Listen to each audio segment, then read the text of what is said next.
Muy buenos días, queridos amigos. Bienvenidos un día más a Radio Libertad Constituyente. Hoy es jueves 13 de julio. Mi nombre es Juan Manuel Pena y nos encontramos en el estudio de Somos Aguas. Hoy tenemos colaborando desde Londres a Jesús Murciego. Muy buenos días, Jesús. Hola, buenos días. ¿Qué tal estáis todos? Muy bien. Y con nosotros tenemos hoy de director de orquesta a Alberto Iturralde. Muy buenos días, Alberto. Muy buenos días a los dos. Don Jesús, ¿qué tal está usted por Londres? Llámame Jesús. Estoy encantado de estar con vosotros y poder participar por primera vez contigo. Muy bien.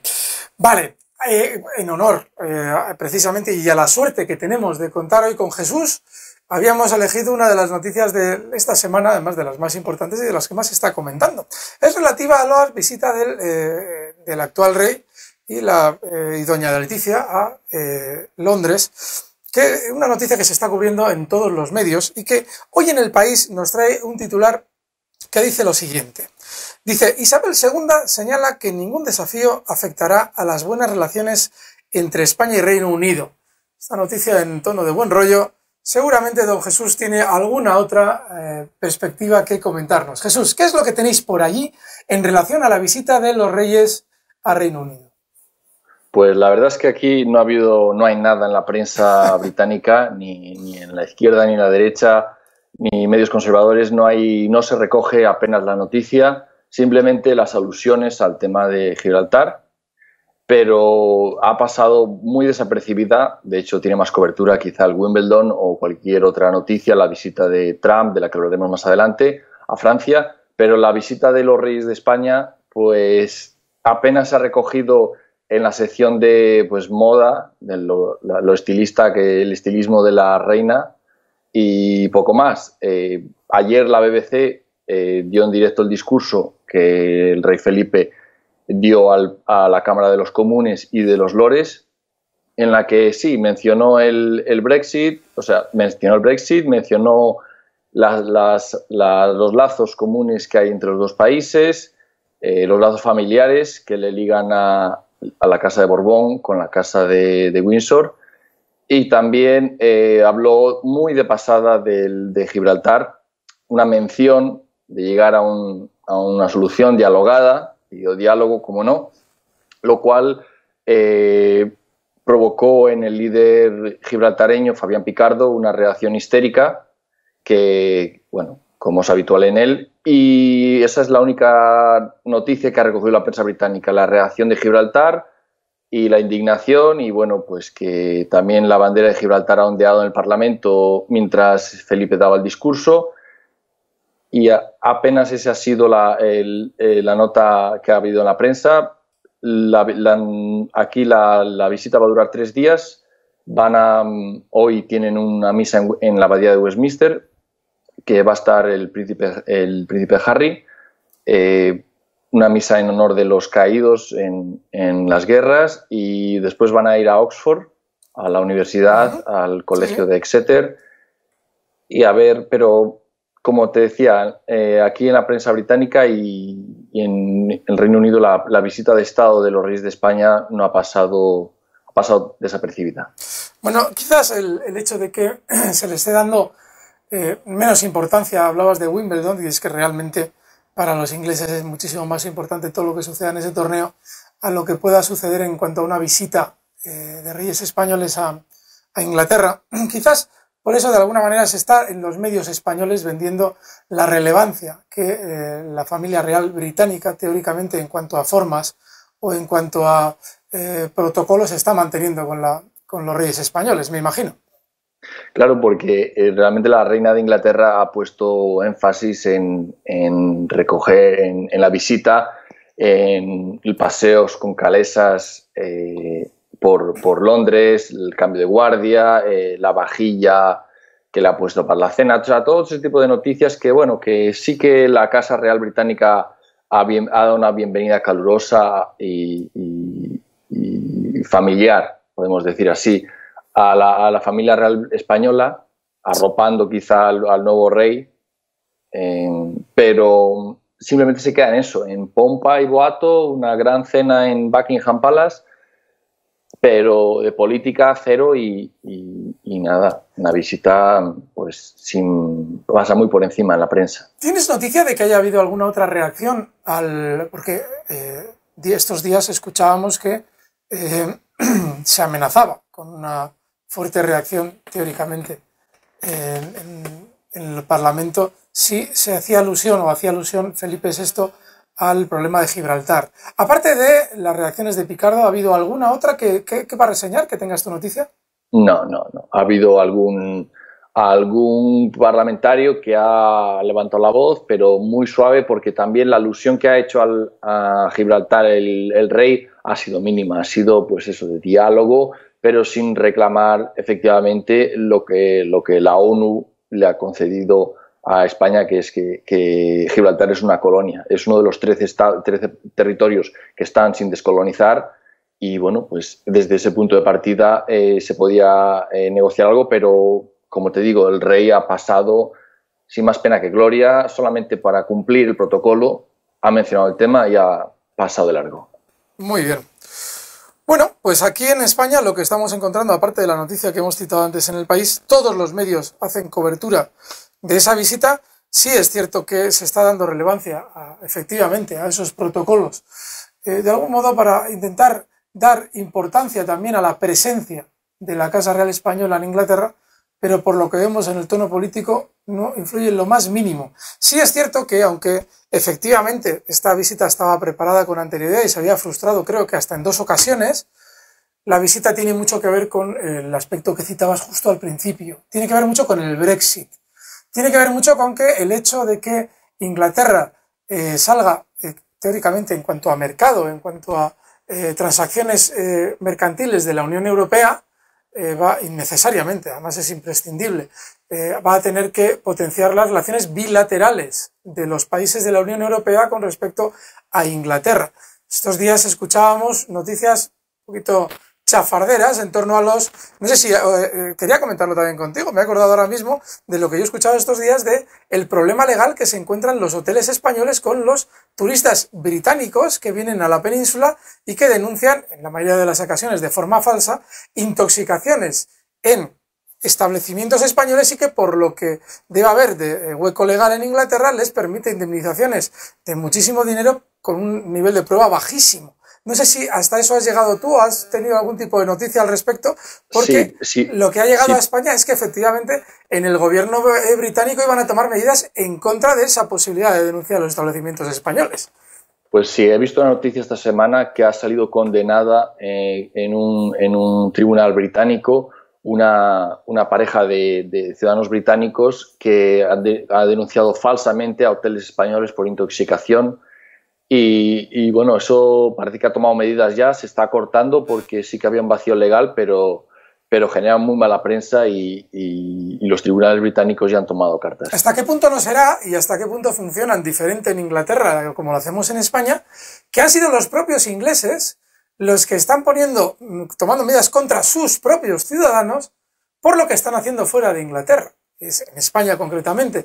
Lógicamente esa actitud también perjudica a los turoperadores ingleses que traen turistas a España, pero es ejemplar, o por lo menos a mí desde luego... Claro, pero es por su propio interés, ellos lo hacen porque es lo que les interesa y si saben muy bien que si tienen que esperar a que las autoridades españolas tomen medidas, le pueden dar las uvas. Entonces, pues sí que ha habido vacíos legales históricamente. Pues recuerdo los artículos de la época de los Costa Killers, que eran estos asesinos que salían de las cárceles y iban a España a una vez cumplida su condena y ahí no tenían antecedentes y podían hacer barbaridades y se tomó cartas en el asunto. Con este tema de los hoteles y las denuncias falsas también se ha tomado cartas. Entonces, por supuesto que los británicos se mueven por su propio interés y porque el turismo para ellos es algo muy importante. Realmente 17 millones de británicos todos los años viajan a España y eso es una cifra enorme. Sí, y es una cifra que va a facilitar esa normalidad en las relaciones comerciales entre España e Inglaterra. Seguro, además. Yo soy de la teoría, no sé tú, Jesús, cómo lo vives desde allí, porque sí es cierto que personas allegadas que viven en Inglaterra, personas allegadas a mí, en su momento, cuando aquello de lo del Brexit, pues se escandalizaban de, en mi opinión, que lógicamente también siguiendo los criterios de don Antonio, que es del que yo personalmente he aprendido prácticamente todo en política, pues lógicamente yo entendía ese Brexit y entendía esa salida de Inglaterra de la Unión Europea.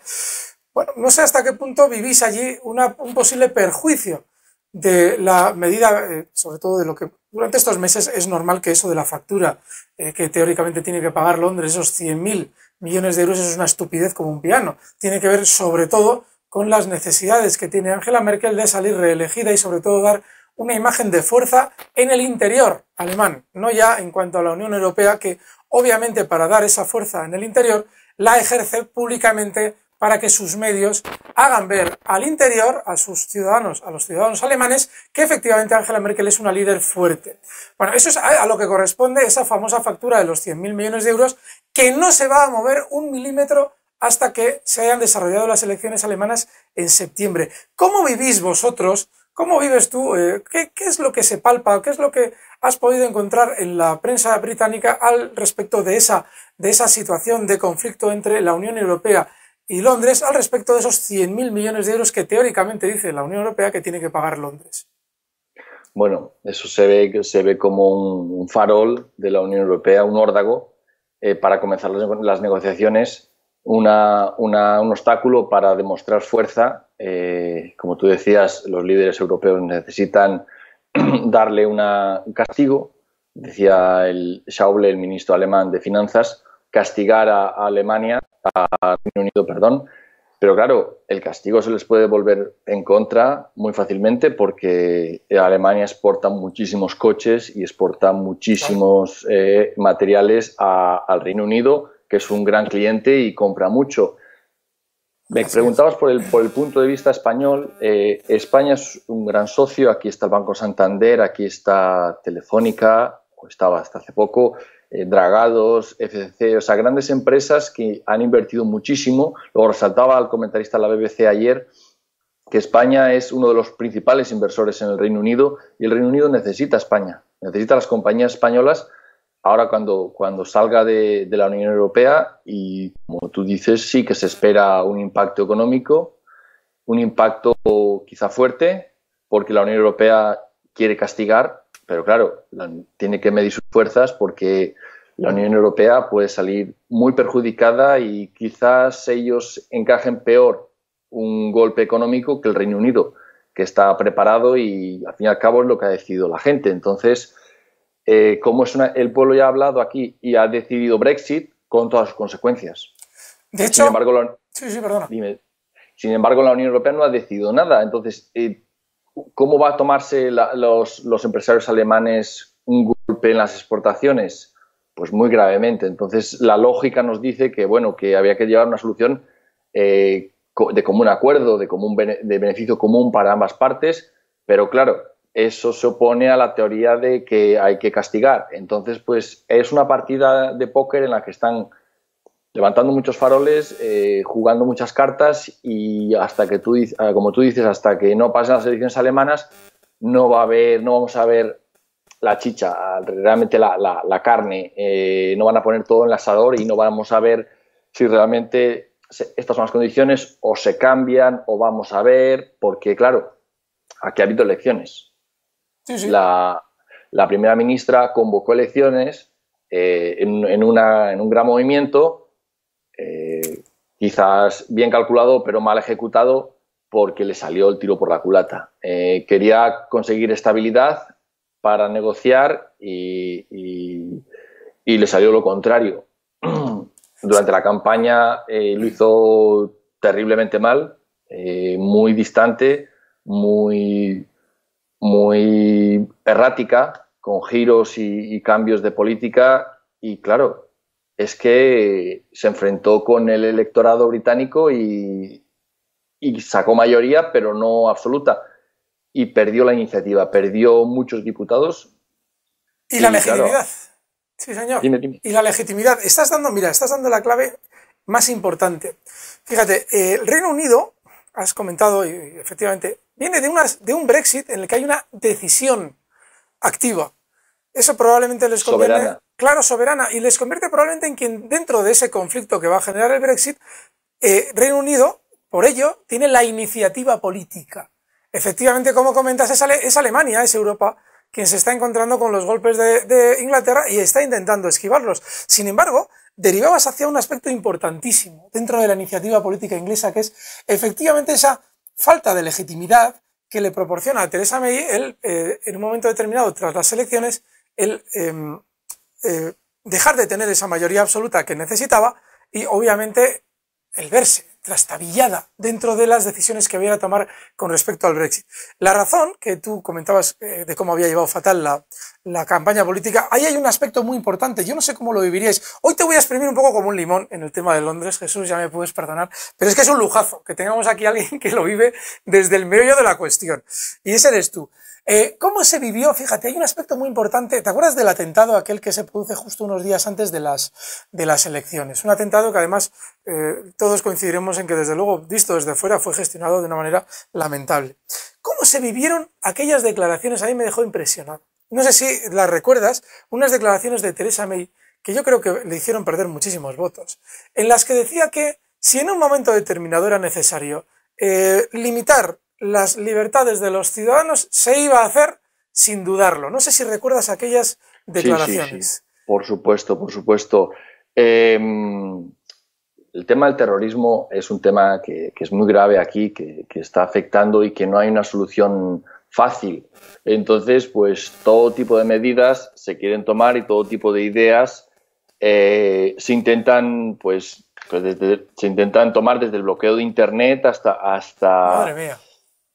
Cualquier cosa, pero realmente no hay una solución clara y el gobierno no quiere mostrar debilidad, quiere mostrar acción, está haciendo algo, aunque sea, pues eso, coartar libertades y coartar derechos, pero el problema de Theresa May es anterior a eso. El problema de Theresa May es desde el minuto cero en el que empezó a ser primera ministra. Recordemos que no ganó no triunfó en la carrera. Advino, como la República, advino, de alguna manera, ¿no? Se cayeron todos, se cayó Boris, claro, porque lo traicionó Gove, se cayó Leadsom, porque dijo lo de que tenía hijos y por eso era mejor candidata que May. Entonces, ella era la candidata del establishment, recordemos que su asesor, su mano derecha es el mismo Gavin que el de David Cameron, y entonces tuvo unos meses en los que era una candidata oficial del partido, o sea, una primera ministra interina, y tomó muchas decisiones, algunas polémicas, como la tercera pista del aeropuerto de Heathrow, la ampliación, sí, decisiones también del tema nuclear, con una nueva central nuclear, decisiones impopulares que Cameron no había querido tomar porque perdía votos, y esta señora, pues como no tenía ese miedo, pues las tomó y pues se alejó bastante del electorado, y luego cuando quiso pedir la ratificación, la legitimidad a los electores, pues se encontró pues que le dieron la espalda, sinceramente, y aunque ganó y tiene mayoría, pues la bronca en el Parlamento británico fue monumental el día después, y lo que le dijeron, que era una primera ministra interina, fue lo que escribí yo en el artículo de las elecciones, no tiene legitimidad, o sea, no tiene la iniciativa interior, y ya le están buscando un sustituto. Ya se hablan de dos nombres. Se habla, por supuesto, de Boris Johnson, el exalcalde de Londres, que fue apuñalado literalmente o sea, metafóricamente, en las elecciones por su propio compañero Gove, y el negociador David Davis, que es el que está negociando el Brexit con la Unión Europea, y que en la primera reunión con el negociador europeo pues se llevó un batacazo bueno. Ya, es decir, que por lo que deduzco de tus palabras, actualmente dentro de la posible alternativa a Theresa May, por carisma sería Boris Johnson el mejor colocado actualmente.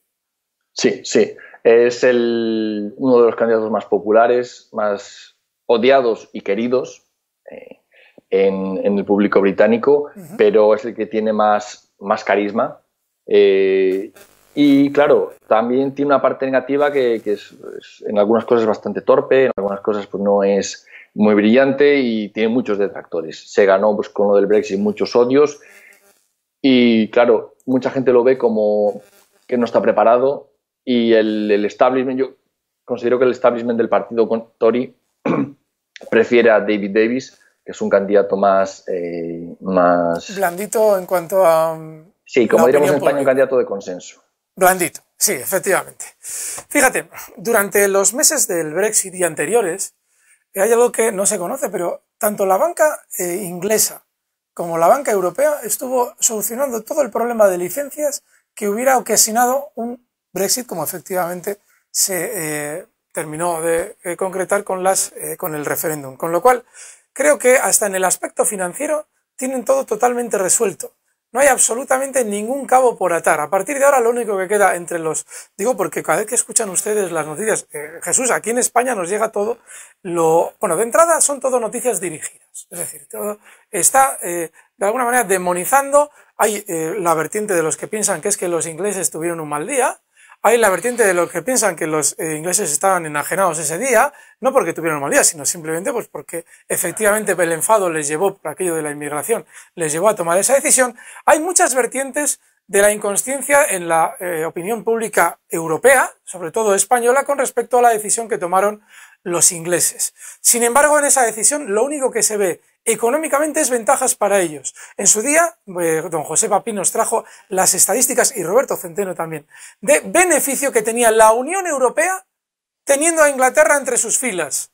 No tanto lo que ganaba Inglaterra como sí lo que ganaba la Unión Europea, que era mucho más que lo que iba del lado de la Unión Europea hacia Inglaterra. Y seguimos en la inopia, es decir, seguimos pensando que se han equivocado, que han tenido un mal día, a ver cómo lo arreglan. Bueno, a ver cómo lo arreglamos nosotros. Perdona, Jesús. Sí, decía Macron cuando estuvo por aquí que tenía arreglo el Brexit, sí, como que fuera un problema. Decía, es que oyes cada declaración que realmente no lo entienden, no lo entienden. O sea, hay gente que no lo pilla, que el pueblo soberano ha hablado y ha exigido su soberanía. ¿Cómo viven los ingleses allí? Perdona que te pero ¿cómo viven los ingleses lo que les llega de fuera con respecto a esas consideraciones absurdas que hacen los teóricamente líderes europeos con respecto a aquella decisión? ¿Cómo están sintiendo esas declaraciones? Bueno, pues muchas veces las declaraciones refuerzan la visión de los Brexiters, de los que se querían ir. Dice, esto es por lo que nos queremos ir, porque la Unión Europea quiere abusarnos otra vez e imponer, y por ejemplo, leía la noticia que hay gente que quiere que el Tribunal Europeo de Justicia sea soberano sobre la Corte Suprema Británica, y eso no es negociable, no es aceptable de ninguna manera. Fíjate, hay un aspecto importantísimo al respecto de lo que estás diciendo de la soberanía en cuanto a tribunales, que se reflejó en su día en el momento del euro. Cuando todo el bloque continental, bueno, todo no, la mayoría de países del bloque continental adopta el euro, Inglaterra ya de entrada dice que ellos nada, que el tema de la libra, eso no se toca. Hizo muchísima gracia. Pero había, perdona que te corte, pero había voces dentro y había debates muy acalorados, como los del Brexit, en esa época. Yo no lo viví porque no estaba por aquí, pero yo he visto hemerotecas y uno de los grandes, o el gran abogado a favor del euro era Tony Blair.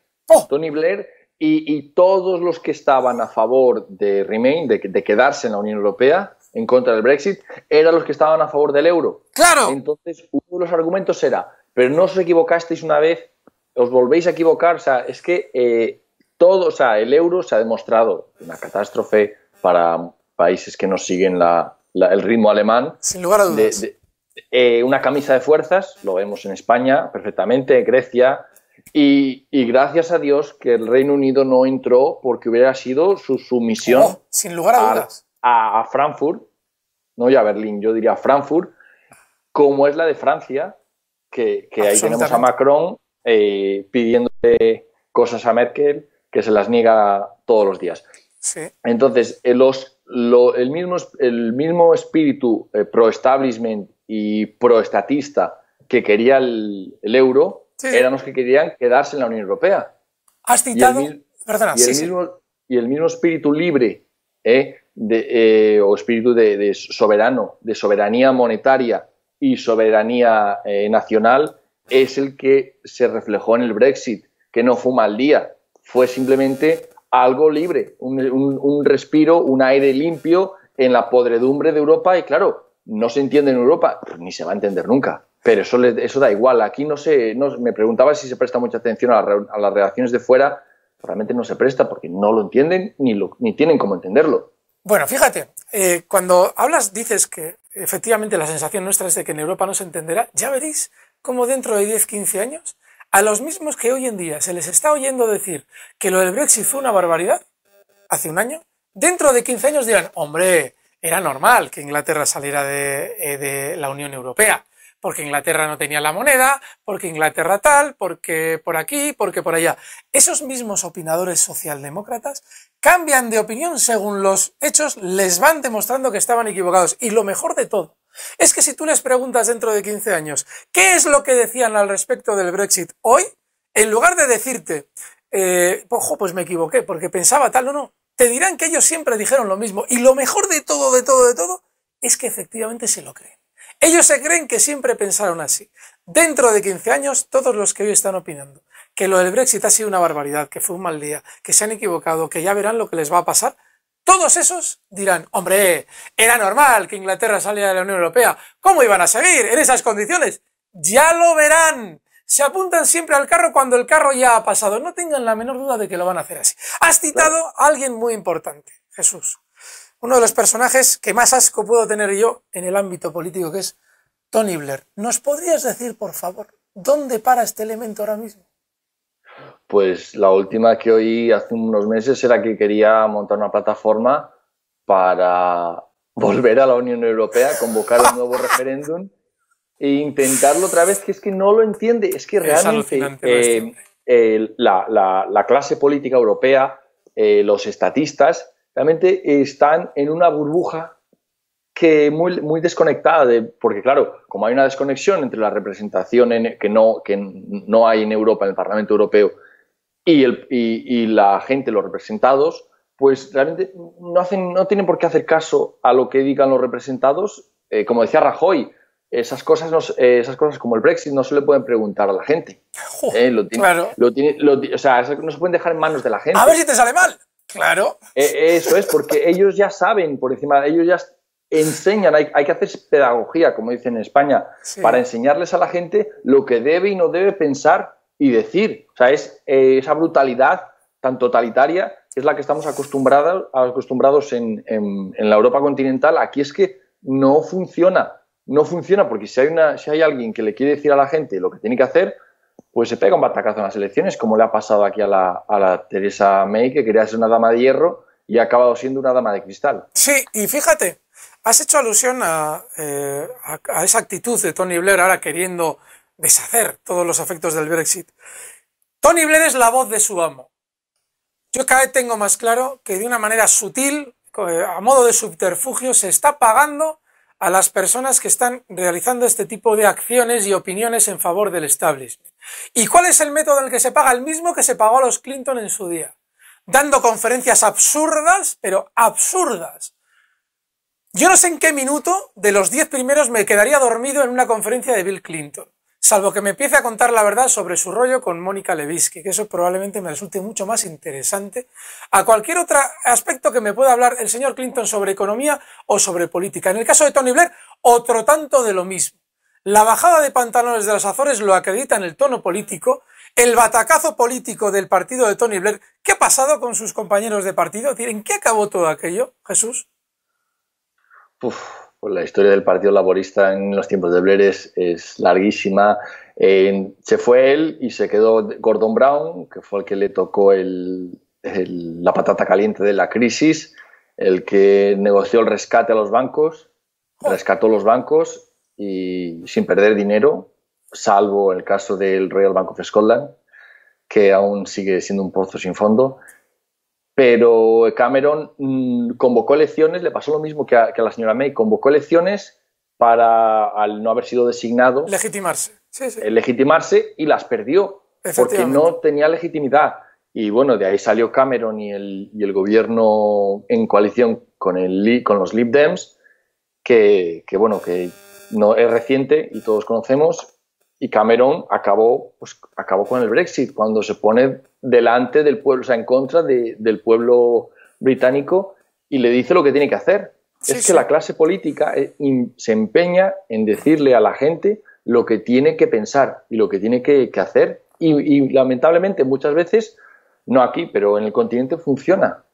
El euro, por ejemplo, hablábamos del euro antes y Tony Blair era uno de los grandes valedores. Hoy día dice que no, que bueno, que en aquellos momentos, en aquellas circunstancias... Esa es la idea, fíjate, oye, Jesús. todo Claro, lo que sabía, claro. oye, dado su punto de vista, o sea, aún sigue sin aceptar el error de fondo, o sea, el error de concepto que tuvo y que tiene, porque lo sigue teniendo, porque Claro. sigue pensando que el euro es algo positivo. Claro, pero fíjate, Europa. hay una generación de exmandatarios que ahora viven de las conferencias. Obama, por ejemplo, nos llamamos la atención en Radio Libertad Constituyente, don Antonio, se echaba las manos a la cabeza cuando veíamos las medidas que a un Obama ya saliente, un Obama que ya no tenía o no debía tener mayor relevancia política en Estados Unidos, estaba haciendo la cama al entrante, al que en cuestión de 2 o 3 días tenía que tomar el poder, y Obama tomando decisiones relevantes que seguramente en cuanto entrara Donald Trump a final de semana iba a cambiar por completo. Bueno, pues ese tipo de exmandatario socialdemócrata que ahora vive de las conferencias a 200.000 euros conferencia, por no decir absolutamente nada, al que todavía no se entiende por qué se le da la más mínima relevancia, pero efectivamente sirven de canalizadores para que estos medios socialdemócratas tengan en quién apoyar sus opiniones a favor del establishment. Bueno, pues vamos a ir viendo mucho más proliferación durante los próximos años. Theresa May, probablemente, aunque ahora sea pro-Brexit, cuando acabe su vida política, que por lo que estás comentando ya está bastante debilitada, probablemente forme parte de ese agregado de exmandatarios. Te recuerdo que Theresa May estaba en contra del Brexit. Ah, efectivamente. O sea, era una de las Remainers. Sí. Simplemente es una conversa. Sí. Como decían en España, líbrame de la fe del converso. Porque ahora es pro-Brexit, pero por propio interés, no por convicción. Más que nadie, si te descuidas. Y eso, o sea, por interés, no por convicción profunda. Y eso se nota mucho.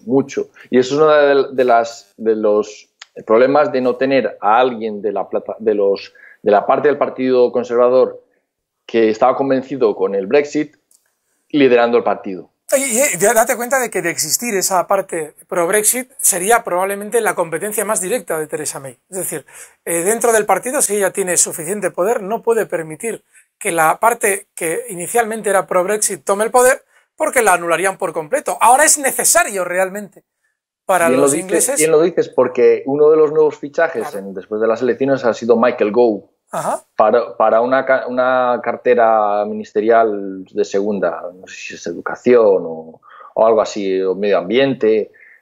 Lo han fichado porque realmente necesitan el apoyo de los Brexiters, de los que estaban a favor del Brexit. Pues fíjate, tomadle la matrícula, porque Inglaterra lo demostró cuando después de ganar la Segunda Guerra Mundial, Churchill fracasó en las elecciones. Churchill era muy necesario para la situación puntual que vivía Inglaterra en aquel momento. Sin embargo, posteriormente el pueblo teóricamente le dio la espalda. No es que le diera la espalda, es que era consciente de que necesitaba otro gobernante, otro tipo de gobernante. Bueno, pues eso va a suceder muy probablemente incluso dentro del propio partido de Theresa May. Ahora mismo necesitan un gobernante convencido del Brexit de raíz, convencido de raíz. Y la propia naturaleza de la política probablemente empuje al alza a esos líderes para restar importancia a Theresa May dentro de su propio partido. Lo veremos durante los próximos años.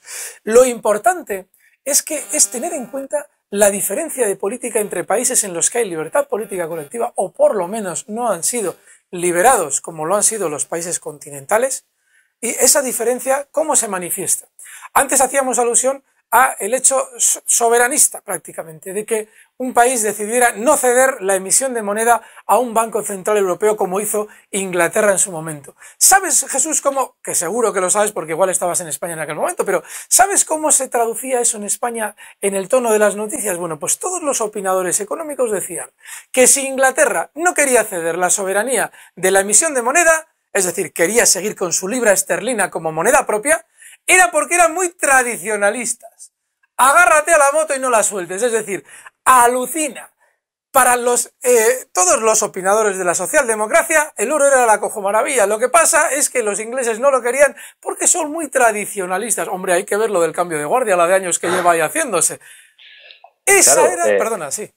No lo ven, es que no ven la realidad, que es que, además de ser tradicionalista, que es cierto, no es falso, pero realmente es mejor, es lo mejor para un país como el Reino Unido mantener su moneda, porque le mantiene su soberanía y no se somete a Alemania, que es por lo que luchó en la Guerra Mundial. Exacto. ¿Entiendes? Que es que tantos años luchando, tantas guerras mundiales, para luego ceder la soberanía a Frankfurt sería increíble, claro, para los británicos.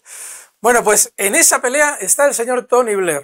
Es decir, que lo del euro era una maravilla. Bueno, pues toda esta socialdemocracia de opinadores las irán viendo desfilar por los periódicos durante los próximos años y todos están a sueldo encubierto. Porque que a un individuo como esto se les pague 100 euros por una conferencia ya es tirar el dinero. Y que se les pague 200.000, ni les cuento. ¿De dónde sale todo ese dinero? Bueno, pues ese dinero sale del mismo sistema financiero al que intentan potenciar con sus opiniones públicas. Son individuos vendidos, cuya opinión solamente obedece al interés del dinero que les paga por hacer absolutamente nada. Hablo de Tony Blair, hablo de los señores Clinton y hablo del señor Obama. Y no te olvides de Felipe González. Bueno, efectivamente, claro. No en vano fue el que puso de moda el término gobernanza. Claro. Porque ellos son las gobernantas, las gobernantas del establecimiento y como buenos sirvientes se adelantan a las necesidades del amo. Claro. Para traerle lo que antes del amo necesitarlo ya se lo acercan. Y las conferencias, aunque cobrarán cifras fabulosas, pero aunque no lo cobraran, es su entusiasmo y su fanatismo por defender a su patrón, al establecimiento, está por encima de cualquier realidad y cualquier hecho y cualquier opinión, cualquier voto y referéndum de pueblos soberanos. Su pasión de servidumbre les lleva incluso a adelantarse. ¿A qué es lo que me va a mandar a mí a hacer el sistema financiero para ellos mismos prestarse raudos antes de que suceda y así agradar a la mano que les da de comer? Bueno, don Jesús, qué gozada, oye, este ratito londinense contigo, qué maravilla. ¿Qué dices? ¿Hacemos una parada y seguimos con más cosas? Sí, solamente quiero dale. Dar la noticia de hoy, que es que Theresa May va a encarar un infierno para pasar la gran ley de derogación, con la que quieren derogar toda la jurisdicción. Sí, dale. Sí, quieren derogar la jurisprudencia europea y se lo van a poner muy difícil el líder laborista, el señor Corbyn, que está muy crecido, a pesar de no haber conseguido la mayoría. El hecho de tener la iniciativa y el momento en el sistema electoral cambia mucho y le hace crecerse y plantarle cara a Theresa May, que va a tener que hacer concesiones. Sí, además es importantísimo porque hay una diarrea legislativa. La cantidad de normas, yo no me acuerdo cuántas dijo en su día José Papi que había, más o menos estimada por encima, pero hablamos, creo que era de centenares de miles, varias, sí. O sea, que pueden afectar a los Estados miembros de la Unión y que lógicamente afectaban a Reino Unido, y el variarlo, eso es un guirigay enorme. Si encima incluimos a esas normas de las comisiones europeas, Parlamento Europeo y todo ese entramado de normativa que existe, incluimos las decisiones de los tribunales europeos, es una barbaridad la pelea que tienen ahí para poder poner en orden lo que en teoría va a estar vigente en Reino Unido durante las próximas décadas. Don Jesús, ¿qué dices? ¿Le damos una pausita y seguimos? Venga pues, Juan Manuel. Muy bien, queridos amigos, pues hacemos una pequeña pausa y ahora mismo volvemos.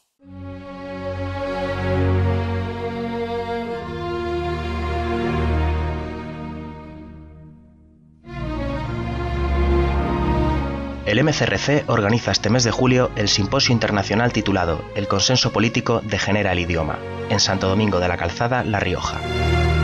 Del 21 al 23 de julio de 2017 se reunirán algunos de los colaboradores e intelectuales más cercanos al MCRC. Martín Miguel Rubio Esteban, José Sánchez Tortosa, Alberto Franceschi, Alberto Vuela Lamas, Alberto Iturralde, Pedro Gallego, Roberto Centeno, Gustavo Pareja, Marcos Peña, Gabriel Albiac y Dalmacio Negro, entre otros por confirmar, presentarán una serie de ponencias que desarrollarán el tema central del simposio y rendirán digno homenaje a la trayectoria de Antonio García Trevijano.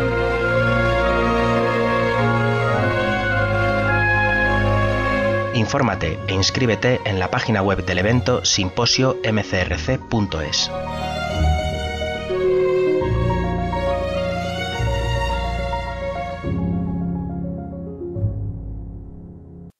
Muy bien, queridos amigos, ya estamos de vuelta. Queremos recordarles que a todas aquellas personas que tengan problemas para inscribirse en el gran evento que tenemos en el simposio y cumpleaños de don Antonio García Trevijano, recordarles que pueden enviar un email a simposio@mcrc.es y mandando ese email la asociación se pondrá en contacto con ustedes y les ayudaremos a cualquier problema que tengan para inscribirse o lo que sea.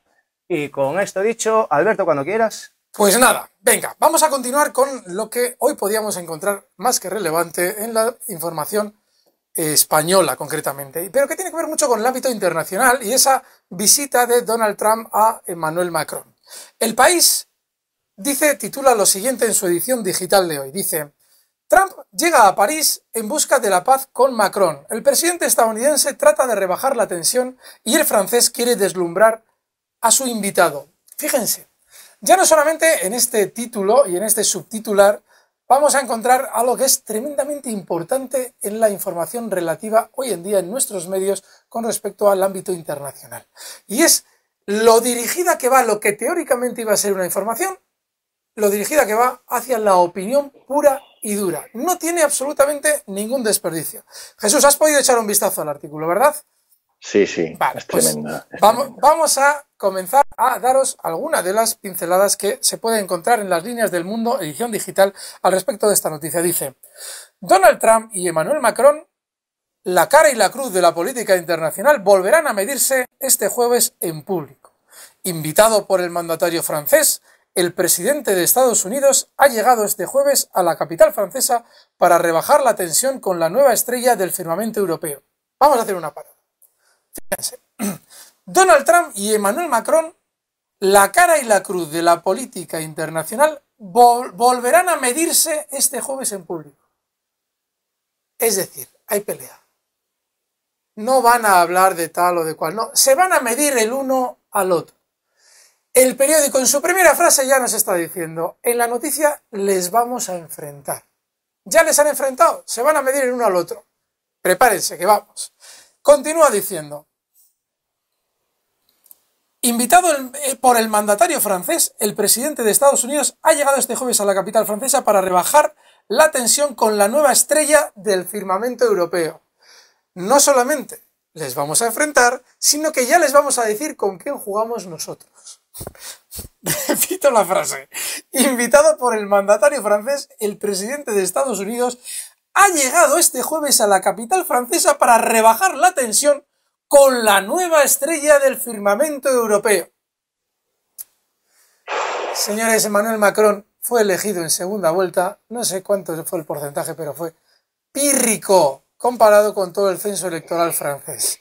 Y fue elegido así porque todos los demás, es decir, los que ya no habían pasado la segunda vuelta, se habían puesto en contra de la señorita Marine Le Pen. Pero no porque Macron tuviera la más mínima relevancia. Jesús, en Londres, ¿qué sensaciones tenéis al respecto de este señor, de Emmanuel Macron?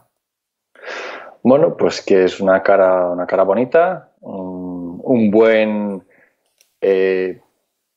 trabajador de la banca, trabajó para la banca Rothschild, Sí. Es un buen relaciones públicas, no entiende nada del Brexit, porque dijo, como dijimos antes, que tenía solución. Pero bueno, no hay una valoración de la política británica, de la política continental, salvo que, bueno, dentro del establishment europeo, pues es lo que el establishment necesita, ¿no? Más Europa, más acuerdo, cerrar filas con Alemania, obedecer a Alemania y plantarle cara a cualquier outsider, como el señor Trump, que se quiera plantar delante del establishment, diciendo que ahora que no tiene por qué seguirlo. Entonces, por eso es la cara y la cruz, lo veo acertado.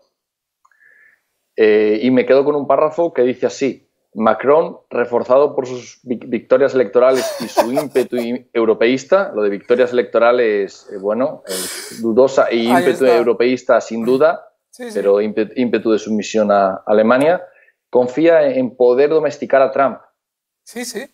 Ese párrafo es demoledor. Es que la noticia, señores, si pueden ustedes echar un vistazo al Mundo, edición digital, y repasarla, es de agárrate que hay curva. Perdona, haz referencia exactamente a lo que acabo de decir, porque es una maravilla. Sí, sí, me quedo con lo de domesticar a Trump. O sea, que para el establecimiento es un salvaje, es alguien que dice traerle al círculo de los líderes razonables. Sí, sí. Porque fuera del establecimiento no hay razón, es todo locura. Eso de querer América primero, y no, eso es una locura.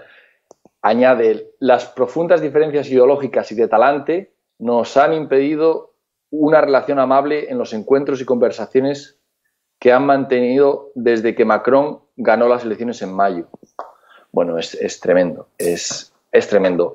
Realmente quieren domesticar a Trump, el establishment político europeo, pero lo veo una tarea utópica. Fíjate. Trump ha dicho que ha sido elegido para, como decía, era la frase que tenía, que ha sido elegido para representar a Pittsburgh y no a París, y París, en relación al acuerdo de París del cambio climático, Pittsburgh es el que tiene que representar y no a París y el acuerdo de París, donde, como decía Roberto Centeno, hay que poner tantos millones para que los países que lo firman subvencionen a mafias locales y corruptas. Fíjate. Hay dos aspectos muy importantes, los has citado tú ahora, y uno de ellos es la figura política de Donald Trump. Hemos hecho muchas veces referencia a el tamaño, ¿no? Esa especie de... Bueno, lógicamente, últimamente lleva en un tono hasta cierto punto... bueno, irresponsable lo ha tenido siempre, pero sí que en cierto modo le hemos visto dar pasos atrás que son importantísimos y a los que luego haremos alusión. Digo Donald Trump. Pero hay un aspecto muy importante sobre Macron. Porque Macron, al que nos están vendiendo como una especie de nuevo líder carismático, fíjense lo que está diciendo la misma noticia nada más empezar. Fíjense. Dice, Macron, como hizo en mayo al reunirse en Versalles con el líder ruso Vladimir Putin, quiere seducir e impresionar a su invitado, que asistirá el 14 de julio al desfile militar con ocasión de la Fiesta Nacional de Francia. Atentos. Dice, quiere seducir e impresionar a su invitado. Una persona que tiene carisma nunca puede querer seducir e impresionar a nadie. No puedes estar diciendo en el mismo párrafo o presumiendo que este señor tiene el carisma que teóricamente tenía. Ya lo hemos tirado por tierra en el momento en el que recordamos solamente la poca legitimidad que tuvo en las elecciones francesas. Pero si realmente tenía carisma, lo último que intenta hacer una persona con carisma es seducir. Porque una persona con carisma seduce sin más. No puede querer seducir. Es ridículo. Es la alusión que siempre ha hecho don Antonio a los jefes de partido en España. En España no hay líderes políticos, hay jefes de partido que son individuos que se colocan delante de la multitud para sentir que ésta les sigue. Bueno, pues un pretendido líder político que quiere seducir e impresionar, como dice el artículo, no puede ser un líder político. Continúa la noticia además con una vez que nos han colocado a la estrella en el firmamento con las contradicciones que el propio artículo contiene en sí mismas, continúa la noticia ya, ahora vamos a golpear a la otra parte. Ya hemos dicho que la estrella del firmamento era Macron, ya nos hemos posicionado en la pelea, tienen que medirse, han dicho al principio de la noticia que tienen que medirse, hemos dicho que la estrella es Macron y ahora vamos a colocar al contendiente B, que es Donald Trump. Dicen, Trump, como nos ha recordado ahora don Jesús, dice, Trump ha sembrado el camino de espinas. Ya en febrero, en uno de sus enfebrecidos mítines, puso la capital francesa como ejemplo del fracaso europeo en la lucha contra el terrorismo. Entre comillas. París ya no es París, sentenció en una frase que dejó estupefactos a los dirigentes franceses. Luego, al anunciar en junio el abandono del pacto contra el cambio climático, volvió a vapulear a la ciudad de la luz, esta vez para demostrar lo poco que le importa, entre comillas, dicho por Donald Trump. Es hora de poner a Youngstown, Detroit y Pittsburgh por delante de París. No se puede enfrentar a los trabajadores al riesgo de perder sus empleos. No podemos estar en permanente desventaja. Fui elegido para representar a los ciudadanos de Pittsburgh y no de París, dijo Donald Trump. Esto a muchos nos encantaría que lo dijera un presidente español. En lugar de la bajada de pantalones continua que la socialdemocracia está haciendo en torno a los intereses de las oligarquías puntuales a las que atienden. Estos días estamos viendo lo del caso catalán en el caso español. Y sin embargo, en esa especie de contraposición, el mundo ya se ha colocado claramente diciendo quién es el bueno y quién es el malo. Y lo que nos dicen del malo no es más de lo que muchos españoles, de los que incluso van a votar, cuando les oyes quejarse de lo que hay en la política española, también piensan para sus adentros. Claro, es que te recuerdo lo que decía, que quieren domesticar a Trump y atraerle al círculo de líderes razonables. Porque, razonable, es decir, no tiene razón. La razón es claro. El establishment se ha querido apoderar de la razón y que todo lo que no está dentro del establishment no es razonable. Por ejemplo, salir del Acuerdo de París es una locura, América Primero es una locura, todo lo que esté fuera del pensamiento único socialdemócrata es una locura. Entonces, por eso ves que ridiculizan con muchas cosas con las que intentan ridiculizar a Trump, son realmente cosas que ya nos gustaría que hubiera en España. Pues poner al país primero, mantener la soberanía, en los acuerdos internacionales potenciar tu país primero. O sea, muchas de las críticas parecen fuera de contexto, y es que no conciben, como hablábamos de Tony Blair, no conciben nada razonable fuera del establecimiento. Fíjate, es importantísimo, Jesús, es importantísimo, y a todos los oyentes también, escuchar los dos programas de Radio Libertad Constituyente del pasado lunes y el pasado martes. Estamos hablando de que hoy es día 13, fueron los días 10 y 11. Ayer también fue interesantísimo el que tuvimos con Gabriel y con Adrián Perales respecto al tema del referéndum. Pero tanto el lunes, nuestros compañeros de Latinoamérica comentaban la figura de Trump y cómo se está tergiversando todas las noticias. Tergiversando, ya no hablo de la opinión que hay en todo lo que debería ser información, no es ya convertir información en opinión directa, no, es decir algo que no ha existido con respecto a Donald Trump. El lunes lo explicaban de maravilla desde allí, no se pierdan ese programa. Y el martes estaban Pedro González, y creo que era Pedro Gallego también, no sé con quién le tocó a Pedro González. Me parece que era Pedro González y Pedro Gallego. Los que estaban comentando algo que fue tremendamente divertido, que es cómo Emmanuel Macron afrontaba las ruedas de prensa a la hora de explicar aspectos importantes de la política mundial. Le preguntaban desde África, que, bueno, una pregunta un poquito hasta cierto punto absurda, ya lo recalcaba Pedro González, decían un mandatario, un periodista africano decía que si no contemplaban desde Europa la posibilidad de crear un plan Marshall para África. Obviamente no ha habido guerra, con lo cual, ¿qué tenemos que reconstruir? En teoría deberíamos ayudar o colaborar con la construcción. Bueno, pues la reacción de Emmanuel Macron, el que teóricamente va a ser nuestro faro del pensamiento, era decir que no, que allí no se puede hacer nada, porque claro, tenían tantos hijos las africanas, ¿qué vamos a hacer allí?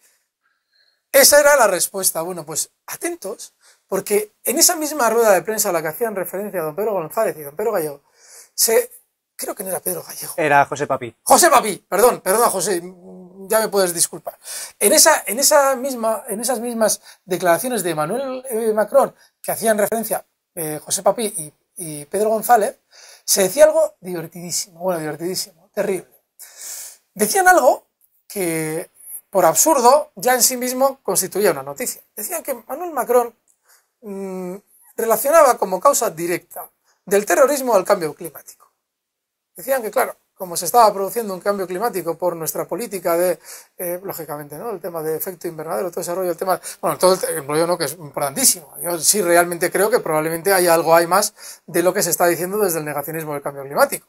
Pero todo ese entramado, él decía que era la causa del terrorismo. Y que obviamente los terroristas que veían que efectivamente se estaban produciendo todos esos cambios climáticos que a ellos les afectaban negativamente en sus zonas de origen, pues traían el terrorismo a Europa. Claro, esas declaraciones, por absurdas, nos pueden hacer perder la perspectiva de que no son nada inocentes, de que son muy dirigidas.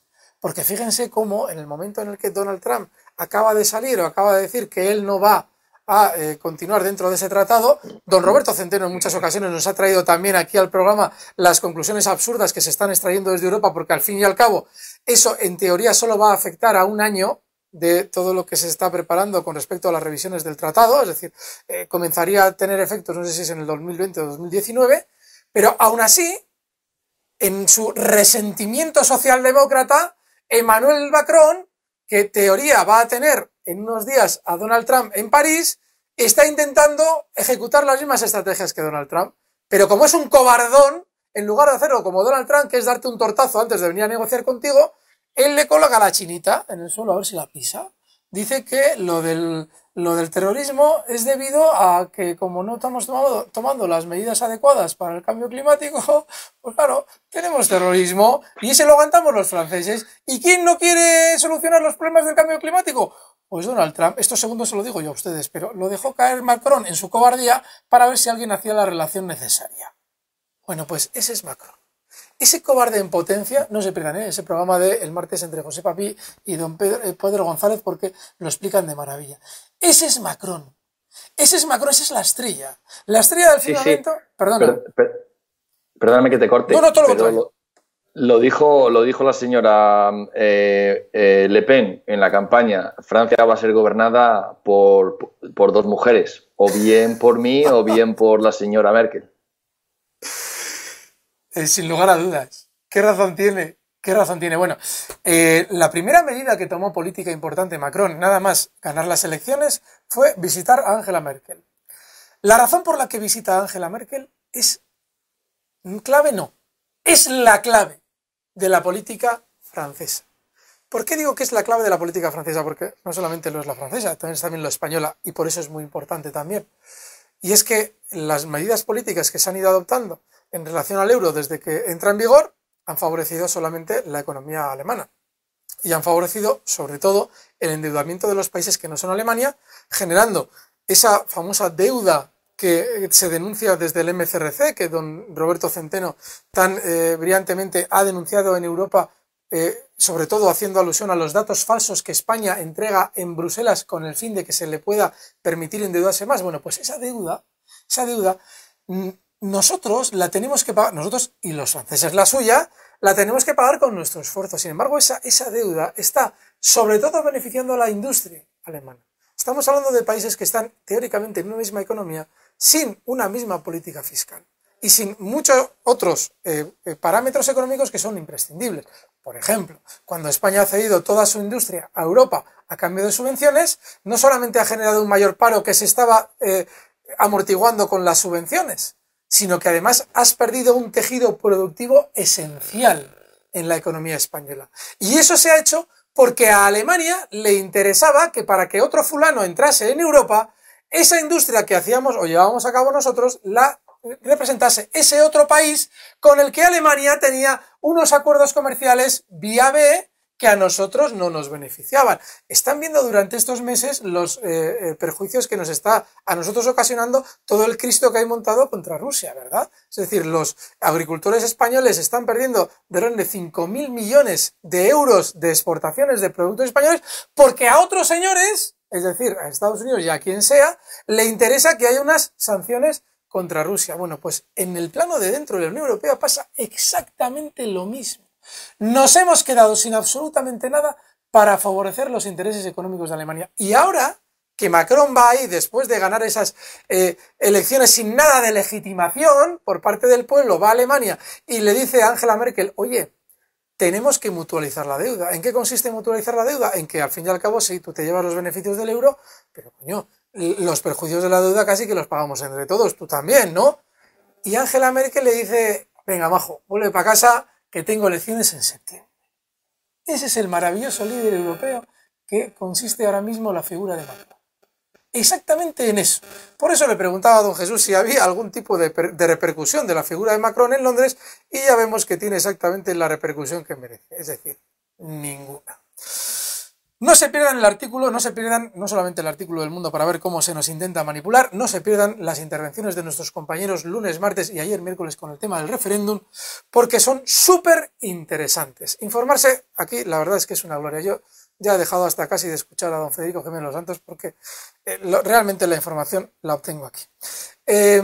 Jesús, ¿qué comentas tú más, aparte del artículo que hayas visto? Porque es que no tiene desperdicio, en torno a este artículo de Trump y Macron.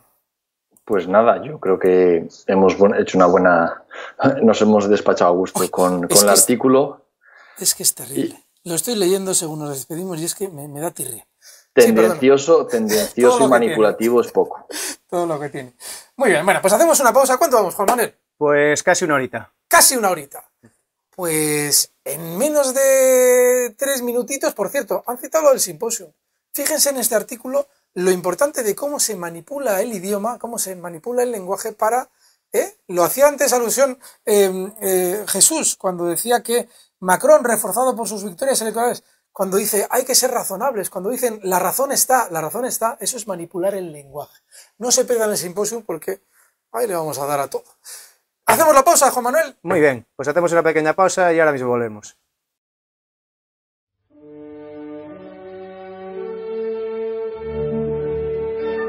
Estrenamos nueva web, www.mcrc.es.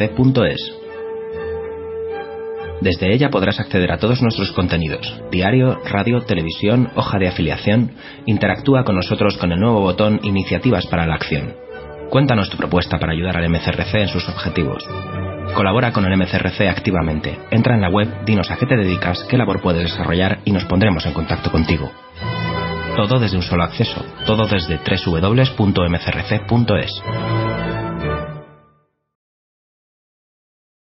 Muy bien, queridos oyentes, ya estamos de vuelta. Alberto, cuando quieras. Vale, queríamos redondear ya la intervención nuestra de hoy de don Juan Manuel, don Jesús y mía, con una noticia que aparece hoy en Economía del País. Vamos a pasar un poco de refilón, porque seguramente vosotros ya lo que vamos a comentar lo tenéis más que sabido. Sin embargo, nos va a derivar en algo importantísimo a lo que hacía alusión Jesús fuera de antena. Hablaba del establishment de la Reserva Federal.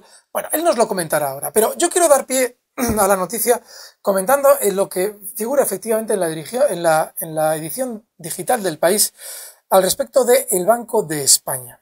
Durante estos últimos días hemos visto varias intervenciones del señor Linde, el responsable del Banco de España, una de ellas relativa a la intervención del Banco Popular, exonerándose de toda la culpa. Dice que él no tuvo nada que ver. En parte es verdad, porque efectivamente todo esto ha venido de Europa y todo esto ha venido del problema inmediato que se encontraron en el Banco Popular por la falta de liquidez en las ventanillas. Si en un momento determinado se transmite hacia todo el sistema financiero el pánico que produce en un banco concreto el hecho de que los depositantes no puedan sacar dinero de caja, podría transmitirse de una manera que bloquea completamente al sistema financiero, que no tiene nunca el dinero que en teoría ustedes tienen en la cuenta. Ese dinero no existe. Se compensa mediante el crédito, ya lo explicaremos. Pero lo importante es que el Banco de España dice, aparte de decirnos lo del el Banco Popular, dice en una noticia justo ayer, dice 12 de julio, en la edición de 5 días, en la edición digital de Economía del País, dice: Linde reconoce que el Banco de España fue detrás de la crisis. Esto es importantísimo.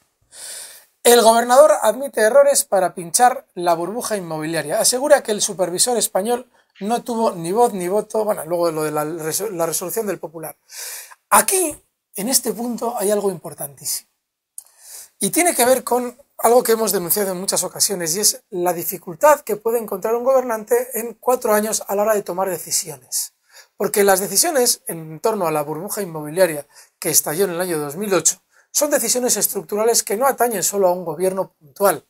Cuando Zapatero decía que esto no era una crisis, claro que tenía razón, no era una crisis, era un empobrecimiento progresivo de los españoles. Crisis es una situación de cambio hacia otro modelo económico probablemente, aunque no se note, pero es cambio. No. En España no hubo crisis. En España hubo y hay actualmente un empobrecimiento progresivo de los españoles que no solamente se detecta en la presión fiscal que siempre nos recuerda don Roberto, sino se detecta también en esa precariedad del empleo que también comenta Roberto y denuncia en muchas ocasiones, y que es importantísimo tener en cuenta a la hora de ver cuál es realmente el poder adquisitivo de los españoles, que ha ido decreciendo paulatinamente mientras los demás países, como por ejemplo Estados Unidos, sí tuvieron su crisis puntual, tomaron sus medidas más o menos acertadas, pero la economía ha seguido subiendo como si nada, como en otros países, como por ejemplo Alemania, ¿vale? Bueno, pues, ¿qué es lo que dice que sí, reconoce que fue lento.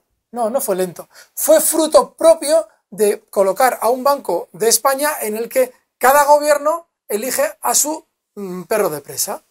Colocó en su día Mafo fue el que más ha atendido a los intereses de cualquier gobierno que apareciera, y ahora Linde se encuentra que efectivamente en el Banco de España solamente se ha favorecido al gobierno de turno, lo que hablamos siempre. Nos ponen, siempre hay entidades que de alguna manera nos quieren hacer ver como que van a favorecer nuestros intereses y en realidad única y exclusivamente se utilizan como excusa para que nosotros creamos que alguien vela por nuestros intereses, como es el Banco de España, que no ha velado nunca por los intereses de los ciudadanos, única y exclusivamente por dar una apariencia de buen derecho a medidas tomadas políticamente en nuestra contra, es decir, en favor de las oligarquías que colocan a tal o favorecen a tal o cual partido, como hemos visto de esa manera sprint total con Podemos y los medios del PP, Antena 3, La Sexta, para favorecer la llegada de un nuevo partido político. Es un entrelazamiento más. No es que el Banco de España no estuvo rápido, es que no podía hacer nada, porque atendía también a la voz de su amo, que era el gobierno de turno. Perdonad por este inciso, porque quiero, don Jesús, que nos traigas, si puede ser, ese comentario en torno hasta ahora hemos hablado de un enfrentamiento de Donald Trump al respecto del establishment. Teníamos durante estos días noticias de la Reserva Federal. Jesús, te estoy lanzando la pelota así a bocajarro. Mira a ver si puedes introducirnos en esa noticia que comentabas fuera de antena. Pues sí, ayer se reunió el comité abierto de la Reserva Federal Americana y decidió dar una pausa en la subida de tipos, con lo cual la señora Yellen tomó una posición más conservadora y eso ha hecho que el dólar sufra las consecuencias y el euro se recupere.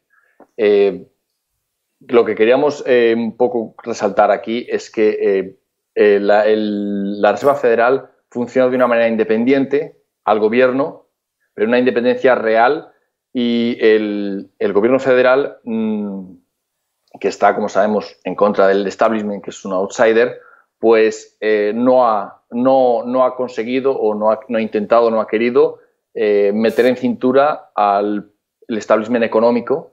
Sí. No se ha enfrentado a la señora Yellen. Es verdad que la quiere echar, quiere que se acabe su mandato y ya tiene un sucesor, pero no se ha enfrentado directamente a ella cuando la política que imprime, la política monetaria que imprime la Reserva Federal está muy focalizada en la economía global y quizá no tanto en la economía americana.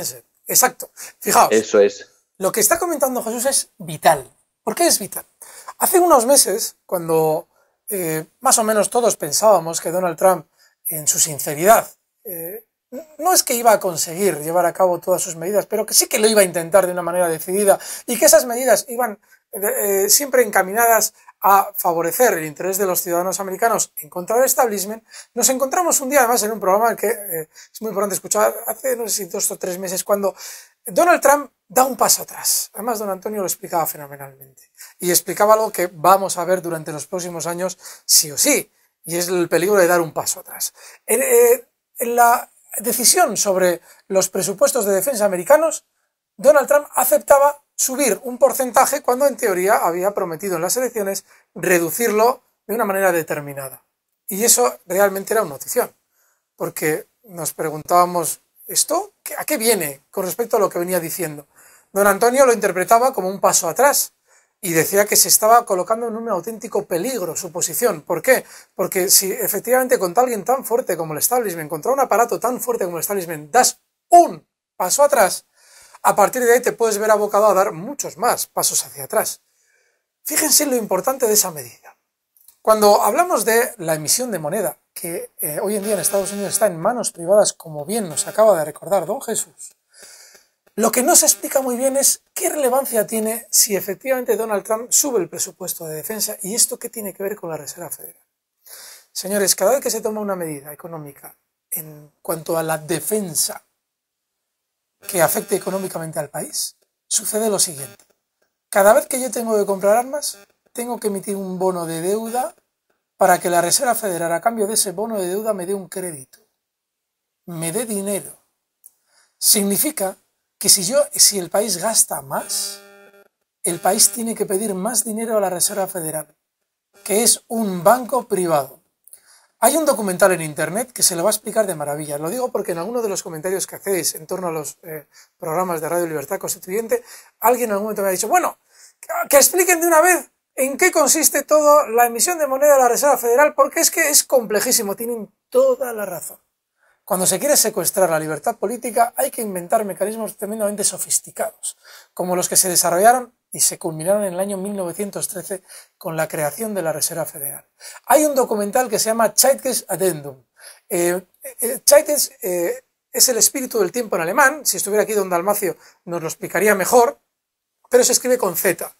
Zeitgeist, búsquenlo en YouTube porque además hay una traducción al castellano, o español, perdón, una traducción al español que viene maravillosamente y que explica muy bien cómo es el proceso mediante el cual el gobierno americano tiene que pedir el dinero a manos privadas para poder mantener una economía que sobre todo favorece al establishment si esa economía es belicista.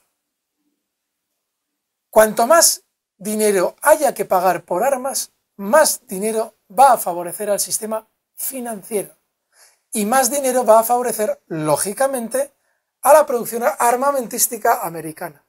Con lo cual, perdona, si me permites, un año después de la creación, un año después de 1913, comenzó la Primera Guerra Mundial. Exacto. Si observan efectivamente cómo cuando hay un interés económico larvado, subterráneo, en que algo suceda, y ese interés económico ha logrado el poder, ese hecho sucede. De una manera o de otra, termina sucediendo. Y no saben, seguro que sí saben ustedes, ya se han hecho una idea, pero ya verán lo importante que es ese pequeño, aparentemente, paso atrás de Donald Trump con respecto a su aumento en los presupuestos de defensa. Y es muy importante ese paso atrás porque ha dividido dos factores importantísimos de su política. El cómo voy a tratar yo a todo el mundo y se me va a ver cómo le trato, y el cómo voy de una manera aparentemente sutil a obedecer efectivamente a ese establishment al que prometí que me iba a enfrentar. Ya lo verán lo importante que es todo eso. Sí, permíteme añadir que en el Reino Unido una de las cosas peores que se le ve a un político es un giro de 180 grados, un U-turn que le llaman aquí. Un paso atrás, que podemos decir. Un político que da un paso atrás, que hace un giro de 180 grados, puede hacer 1000, sí, puede hacer un millón. Y una de las fortalezas, una de las grandes frases de Margaret Thatcher era que ella no daba paso atrás. Sí. Lo decía además con un giro en la lengua inglesa, que era fantástico, y que es una de las marcas que no da un paso atrás, un político firme. Y aquí el señor Trump ha dado un paso atrás ante el poderoso lobby, el complejo militar industrial. Y financiero. Es que es lo peor. Que miramos a las armas, Jesús. Miramos a las armas, pero no. Es industrial financiero porque los bancos, que no son teóricamente los beneficiados directos para la opinión pública de esa compra de armas, son los primeros beneficiados porque hay que pedirles a ellos el dinero. ¿Me explico? Claro, no es solamente lobby industrial, es lobby industrial financiero. Establishment puro y duro económico y político. Perdona, Jesús. Sí.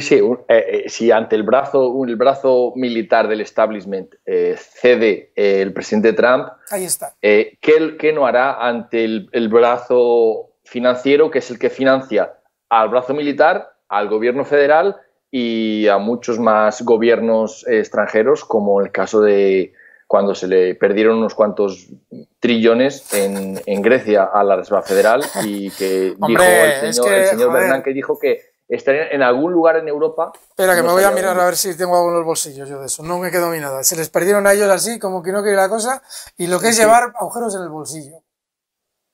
Claro, bueno, esa es la consecuencia de tener un banco privado monopolizando la emisión de moneda, la política monetaria. Con lo que puede emitir moneda y ha emitido pues todo lo que le parezca bien de acuerdo con sus intereses privados.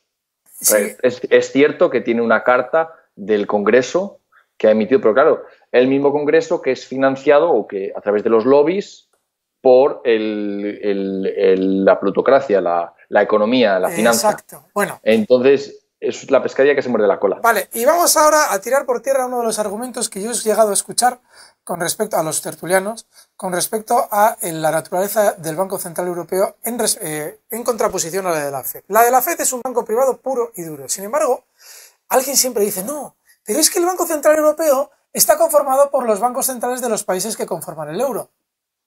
Ya, pero todos los bancos centrales de los países que conforman el euro no tienen ninguno de ellos libertad política, con lo cual la oligarquía financiera ya está gobernando esos bancos centrales desde el gobierno que realiza sobre los partidos la partitocracia de cada uno de esos países.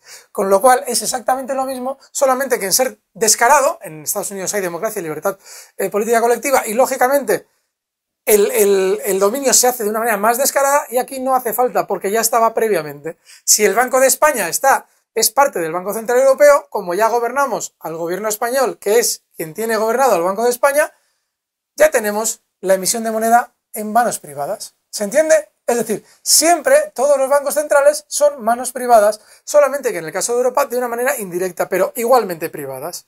¿Se entiende, verdad? Muy bien.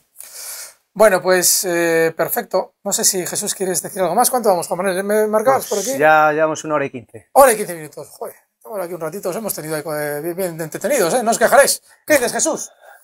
No, por mí es todo. Fenomenal. Pues nada, oye, que ha sido un placer enorme intervenir contigo. Y don Juan Manuel, ¿nos das aquí la despedida o qué? ¿Das? Muy bien. Venga, pues. Pues muchísimas gracias a Jesús, muchísimas gracias a Alberto, muchísimas gracias a ustedes oyentes y hasta el próximo programa. Un saludo.